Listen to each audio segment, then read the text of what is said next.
Yes, Master! Green scallop po! Yes, bossing. Anayin niyo, bossing. Green scallop po. Magkano po yung first serving natin dito, boss? 10 pieces po, Master. 115 lang po, Master. Try nyo na. Galing pa po ng Iran mo yan, Master. Ang layo pa ng pinagdaanan ng ano, no? Yes, Scallops Master. Kung doon sa Iran, mahal ang gasolina.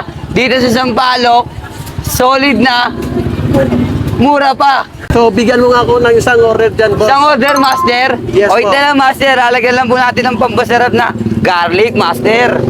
Pampasarap yan, Master. Sabahan na rin natin yan ng spices. Spices, no?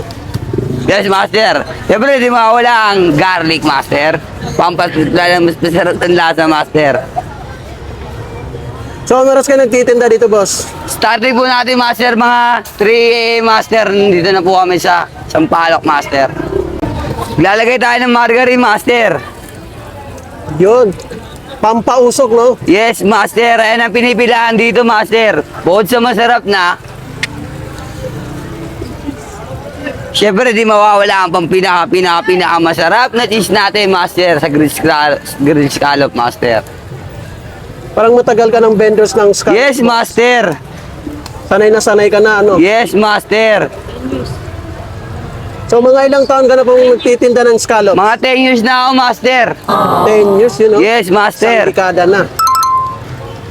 So, saan ka nila pwede matagpuan, Master? Dito lang yan sa Sampaloc, Picamba, Usually. Visionally, Master. Master, ito na po yung in-order na ng scallop limong. Tikman nyo na, Master. Masarap yan. Thank you po.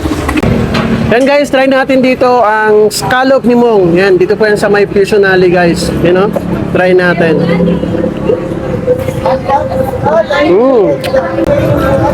Sarap.